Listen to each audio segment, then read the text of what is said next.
来，重点2，然后我们这边来教一个小技巧哈，这个技巧叫变号。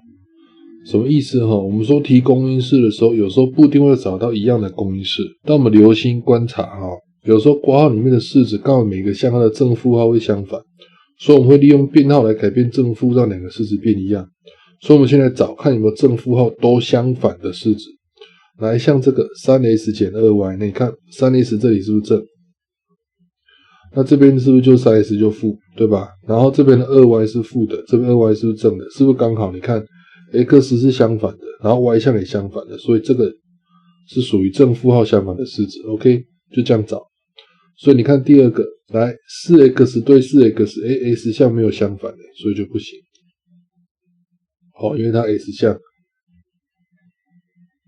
同号啊，我需要找相反的，所以让你练习先找相反。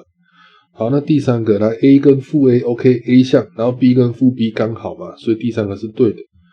然后在第4个来负 a 跟 a 有没有相反的？正 b 跟负 b 相反的。OK， 所以这样会找了吗？所以正负号相反的式子，我可以利用变号来让它变一样。我说怎么样？先找出式子有正负号相反两个括号，然后变号的时候，如果括号前面呢，如果是加，我把它改成减，减要改成加。OK， 然后我们通常让后面跟前面一样，就是后面去迁就前面。等一下我们再讲。所以我说如果今天要变号的括号有次方，那你要记得，如果今天次方是偶数的时候，括号前面加减是不变的。为什么？你看如果我们今天老师直接写个整数相减如果今天是5减3的2次方，我把5变成负5，减3改成加3，这样子两个值会不会改变？5减3是2，2的平方是不是还是4？那虽然我里面变成负5加3变成负2了，可是它是平方还是一样的正数，所以它是相等的。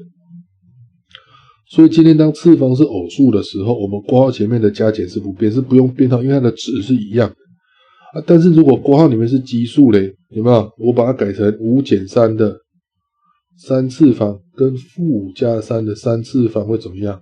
是变2的3次方，另外一个是变负2的3次方，算出来是不是刚好差一个负号？所以你要注意，那这样我们的加减就要交换，就必须要变号。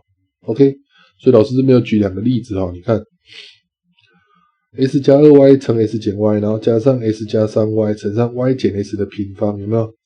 那你看这个 s 减 y 跟 y 减 s 是刚好，可是我想把 y 减 s， 就是所谓的负 x 加 y， 把它变号成 s 减 y， 那因为这是2次方，所以我前面这个加都不用动，它值是不会改变的。OK， 那但是如果像这个第2个例子，有没有？我想把这个 y 减 s 的3次方改成 s 减 y 的3次方的时候，那我前面这边的加，我就要把它改成减，这样的值它才会同样的。OK。